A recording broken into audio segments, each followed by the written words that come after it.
திமுகவுடனான தொகுதி பங்கீடு தொடர்பாக விசிக மற்றும் தேமுதிக கட்சிகள் இன்று ஆலோசனை மேற்கொள்கின்றன. திமுக கூட்டணியில் காங்கிரஸ் கட்சிக்கு 28 தொகுதிகள், இந்திய கம்யூனிஸ்ட் கட்சிக்கு 5 தொகுதிகள், மதிமுகவுக்கு 4 தொகுதிகள், மனிதநேய மக்கள் கட்சி, இந்தியன் யூனியன் முஸ்லீம் லீக் கட்சிகளுக்கு தலா 2 தொகுதிகள் ஒதுக்கப்பட்டுள்ளன. திமுக கூட்டணியில் இடம்பெற்றுள்ள விசிக, மார்க்சிஸ்ட் கம்யூனிஸ்ட், தேமுதிகவுக்கு தொகுதிகள் இன்னும் இறுதி செய்யப்படவில்லை.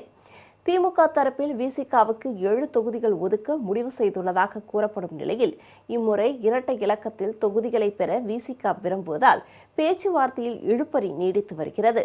இந்நிலையில் திருமாவளவன் தலைமையில் கட்சியின் பொதுச் செயலாளர் ரவிக்குமார், சிந்தனை செல்வன் மற்றும் துணை பொதுச் செயலாளர்கள், நிர்வாகிகள் பங்கேற்கும் உயர்நிலை குழு ஆலோசனைக் கூட்டம் இன்று நடைபெறுகிறது.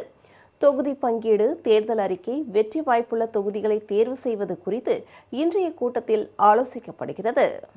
இந்நிலையில் திமுகவுடன் தொகுதி பங்கீடு தொடர்பாக தேமுதிக மாவட்ட செயலாளர்கள் ஆலோசனைக் கூட்டம் அக்கட்சியின் பொதுச் செயலாளர் பிரேமலதா விஜயகாந்த் தலைமையில் இன்று நடைபெறுகிறது.